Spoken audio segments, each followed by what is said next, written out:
पुनः नमो बुद्धाय, जय भीम। आशा उम्मीद है कि आप सभी लोग स्वस्थ, समृद्ध और खुशहाल होंगे। आइए आप सभी का स्वागत करते हैं।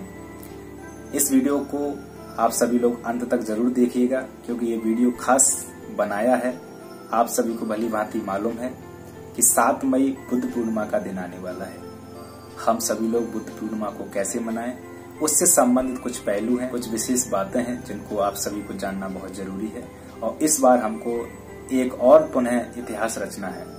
मैं आप सभी को याद दिलाना चाहूंगा और दिल से आप सभी को शुक्रिया अदा करता हूं, साधुवाद ज्ञापित करता हूं कि आप सभी लोगों ने 14 अप्रैल के दिन एक इतिहास रचा है। अभी तक का जो इतिहास में अभी तक जो बाबा साहब की जयंती मनाई गई है, आप सभी लोगों ने इस बार की जयंती बिल्कुल अलग और नए ढंग से जयंती को सेलिब्रेट किया, उत्सव के रूप में मनाया है। और इसका संदेश सिर्फ भारत देश के नहीं, भारत देश के बाहर पूरे संसार में गया है। तो आप सभी लोगों को, बाबा साहब के अनुयायियों को, बुद्ध के उपासक उपासिकाओं को, बुद्ध के अनुयायियों को, आप सभी को मैं हृदय से, तहे दिल से शुक्रिया अदा और साधुवाद ज्ञापित करता हूं कि आप लोग आज अपने सोशल अवेयरनेस के माध्यम से, सोशल मीडिया के माध्यम से एक दूसरे को जोड़ पा रहे हैं, विचारों का आदान प्रदान कर पा रहे हैं और अपने महापुरुषों की जयंती को एक भव्य रूप, एक बड़े उत्सव के रूप में मनाने के लिए स्थापित करते चले जा रहे हैं। तो एक बार पुनः आप सभी लोगों से मेरा आग्रह है कि आप लोग बुद्ध पूर्णिमा को भी एक बार अपना पूरी ताकत दिखाएं, सोशल मीडिया के माध्यम से जन जन तक ये खबर पहुंचाएं, ये बातें पहुंचाएं कि इस बार भी हम सभी लोगों को बुद्ध पूर्णिमा को बड़े धूमधाम से एक उत्सव के रूप में मनाना है। आइए सभी को हम स्वागत करते हैं। एक छोटी सी घटना के साथ मैं बताता हूं आपको कि बुद्ध पूर्णिमा को हमको क्या क्या करना होता है। जैसा आप सभी को पता है कि 7 मई को बुद्ध पूर्णिमा है और बुद्ध पूर्णिमा के दिन 3 घटनाएं हैं जिनका उदय हुआ, बुद्ध के जीवन से संबंधित हैं। इसी दिन महाकारुणिक बुद्ध का जन्म होता है। लुम्बिनी नेपाल में महाकारुणिक बुद्ध का जन्म हुआ। आज नेपाल एक देश है, उस समय नेपाल का जो भाग था भारत देश के अंदर था। दूसरी जो घटना आती है, इसी दिन महाकारुणिक बुद्ध को सम्यक संबुद्ध बने, उनको संबोधि प्राप्त हुई, ज्ञान प्राप्त हुआ उनको। और तीसरी जो घटना है वो ये है कि इसी दिन कुशीनगर जगह पर महाकारुणिक बुद्ध का महापरिनिर्वाण हुआ। वो इस संसार से, हम सभी लोगों से दूर गए। तो 3 घटनाएं हैं जो बहुत ही अद्भुत और हम सभी लोगों को हमेशा स्मरणीय रहने वाली घटनाएं हैं।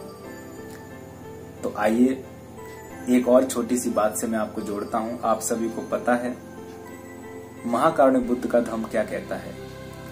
महाकारुणिक बुद्ध का धम्म कहता है कि एक मनुष्य का दूसरे मनुष्य के साथ अच्छे संबंध का होना ही धम्म है। जहां पर कोई ऊंचा नहीं है, कोई नीचा नहीं है, कोई काला नहीं है, कोई गोरा नहीं है, हर एक मानव समान है।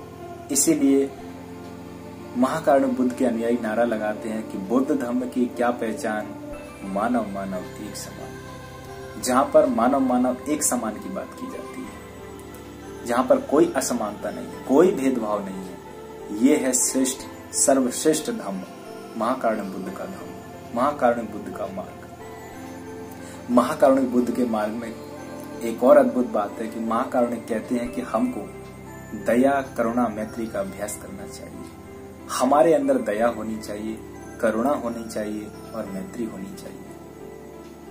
इसीलिए ये धम्म सिर्फ भारत देश में नहीं, संपूर्ण संसार में इसके मानने वाले उपासक उपासिकाएं हैं, अनुयायी हैं जो उनको मानते हैं और बड़े हर्षोल्लास से महाकारुणिक बुद्ध की इस जयंती को, बुद्ध पूर्णिमा को मनाते हैं। तमाम देश हैं जो बुद्ध पूर्णिमा को बड़े ही हर्षोल्लास से मनाते हैं, जैसे चीन, Japan, Indonesia, Thailand, Cambodia, Sri Lanka, Malaysia, Bhutan, Myanmar, Nepal, Bharat, तमाम ऐसे देश हैं। विश्व के अधिकांश देशों में बुद्ध पूर्णिमा को बड़े धूमधाम से मनाया जाता है।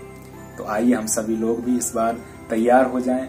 सोशल मीडिया के माध्यम से एक विचार जाना चाहिए, जन जन तक इस विचार को हम सभी लोगों को प्रसार करना है कि इस बार की बुद्ध पूर्णिमा को भी हमें एक नया इतिहास रचना है, जैसा कि इतिहास आपने 14 अप्रैल को अभी अभी रचा है। तो एक बार पुनः आप सभी को साधुवाद ज्ञापित करता हूं कि आप सभी लोगों ने एक इतिहास रचा है और दूसरा इतिहास रचने का आप सभी लोग हमारे साथ तैयार हैं। इसीलिए आप सभी लोग अपने सोशल हैंडल पर फेसबुक, ट्विटर, इंस्टाग्राम, व्हाट्सएप, तमाम जो चैनल्स हैं तमाम जो सोशल साइट्स हैं उस पर जाकर आप सभी लोग इस विचार का प्रसार करेंगे कि हम सभी लोग एक रूपता में एक विषय के साथ अपनी इस बुद्ध पूर्णिमा को बड़े ही धूमधाम से मनाना है। तो इस बुद्ध पूर्णिमा को क्या करना है, हम बारी बारी से शुरुआत करते हैं। सबसे पहला कार्य क्या करना है, हम सभी लोगों को एक अच्छा वातावरण घर के अंदर तैयार करना है। साफ सफाई का विशेष ध्यान रखें, स्वच्छ वातावरण तैयार करें। उसके साथ साथ महाकारुण्य बुद्ध की प्रतिमा, स्टेचू जो भी आपके घर पर हो उसको आप भली भांति सजाएं, फूलों से सजाएं, जितना डेकोरेशन कर सकते हैं बहुत सुंदर तरीके से घर का डेकोरेशन करें, एक अच्छा वातावरण घर के अंदर तैयार करें। इसके साथ साथ आप क्या करेंगे, पूरे परिवार के साथ आप उस दिन नहा धोकर श्वेत वस्त्र धारण करेंगे। श्वेत वस्त्र धारण करने के बाद आप सभी को इस दिन वंदना करनी है। वंदना आप सामूहिक कर सकते हैं। अगर आप परिवार के साथ इस समय नहीं है तो आप अकेले बैठ कर भी वंदना कर सकते हैं। परिवार के साथ हैं तो परिवार के साथ बैठ के सामूहिक रूप से वंदना कर सकते हैं। हम महाकारुण्य बुद्ध के समक्ष बैठकर वंदना करेंगे। उसके बाद हम सभी लोगों को इस दिन उपोषित भी, अगर आप चाहते हो कि उपोषित रख सकते हो तो आप उपोषित रख सकते हो। महाकारुण्य बुद्ध के धर्म में उपोषित का भी बहुत ही बड़ा महत्व है। हम सभी लोग उपोषित रख सकते हैं। उपोषित के साथ साथ हमें क्या करना है कि जैसा कि अभी मैं देख रहा हूँ सोशल साइट में मैसेज स्टार्ट हो गया है, शुरुआत हो गई है कि हम सभी लोग मोमबत्ती, दिया, दीपक का जो प्रज्वलित करने का जो समय निर्धारित कर रहे हैं, पुनः एक बार हम 7:30 का समय निर्धारित कर रहे हैं। तो सभी लोग सायकाल के 7:30 पर 7:30 बजे आप सभी लोगों को अपने घरों को, गली कूचे, मोहल्ले को आप सभी को प्रकाशित करना है। अपने घरों को सजाना है, दीपक जलाना है, दिए जलाने हैं, मोमबत्ती जलानी है। एक ही रूपता में, एक ही मापदंडानुसार आपको ये कार्य करना है। इसके साथ साथ आप सभी लोग इस दिन पायस बनाना है। ये पाली भाषा में पायस कहते हैं, हिंदी में इसको आप खीर कहते हैं।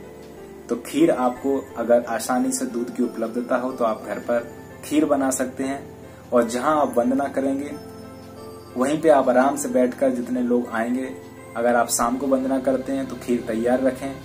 उसको खीर को आप कटोरी में, जो भी आपके पास उपलब्ध साधन हो उनमें आप रखकर आपको सभी को भली भांति बांटकर आराम से एक जगह बैठ के आप खीर खाएं। हम सभी लोगों को पायस विशेषकर बनाना है, क्योंकि महाकारुण्य बुद्ध को जब संबोधि प्राप्त हुई, ज्ञान प्राप्ति हुई, तो उससे पहले उन्होंने जो खाया वो बताते हैं कि उन्होंने पायस ग्रहण किया था। उनको पायस खिलाते ही उनको संबोधि प्राप्त हुई थी। तो बुद्ध धर्म में पायस का अर्थात खीर का बहुत बड़ा महत्व है। इसीलिए हम सभी लोग बुद्ध पूर्णिमा के दिन पायस भी घरों पर बनाएंगे। और इसके साथ साथ हम इस दिन महाकारुण्य बुद्ध के बारे में, उनके दर्शन के बारे में हम पढ़ सकते हैं। साथ ही साथ एक धम्म ग्रंथ जो परम पूज्य बाबा साहब डॉक्टर अम्बेडकर ने बड़े ही व्यापक रूप से, बड़े ही सुंदर तरीके से परम पूज्य बाबा साहब डॉक्टर अम्बेडकर ने एक सर्वश्रेष्ठ धर्म ग्रंथ तैयार किया है, जिसका नाम है बुद्ध और उनका धम्म। ये मैं आपको ग्रंथ दिखा रहा हूँ। ये वही ग्रंथ है, परम पूज्य बाबा साहब डॉक्टर अम्बेडकर ने इसको तैयार किया है।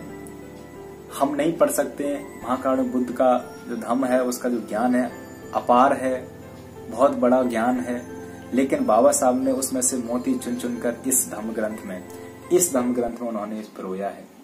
तो आप सभी लोग इस धम्म ग्रंथ के माध्यम से महाकारुण्य बुद्ध के दर्शन के बारे में, महाकारुण्य बुद्ध के बारे में तमाम चीजों का अध्ययन कर सकते हैं। तो इस धम्म ग्रंथ का हम सभी लोग पठन पाठन भी करेंगे।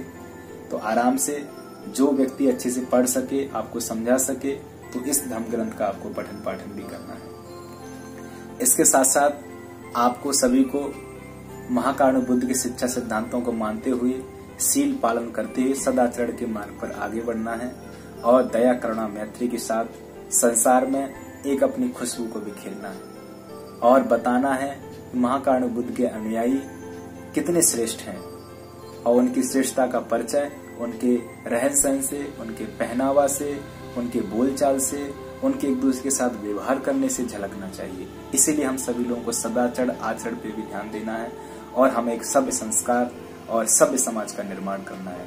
तो इसी के साथ हमको एक भली भांति और बहुत ही सुंदर तरीके से महाकारुण्य बुद्ध की इस बुद्ध पूर्णिमा को बड़े धूमधाम से मनाना है। तो ये कुछ बातें हैं जिनका विशेषकर ध्यान रखना है। एक बार पुनः मैं सारी बातों को एक बार पुनः रिकॉल करता हूँ। आप सभी लोगों को श्वेत वस्त्र धारण करना है उपोषक चाहो आप उपोषक कर सकते हो। बुध और उनका धम्म इसका पठन पाठन कर सकते हैं।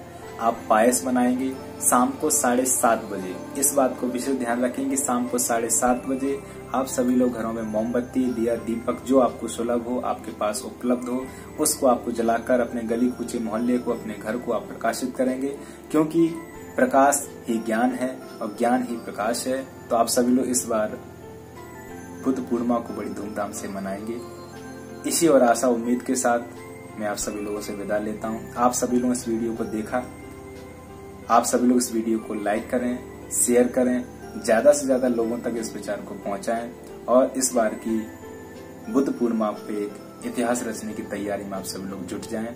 सभी ने इस वीडियो को देखा, मुझे सुना, सभी का आभार, साधुवाद। आप सभी प्रबुद्ध जनों को मेरा नमो बुद्धाय, जय भीम।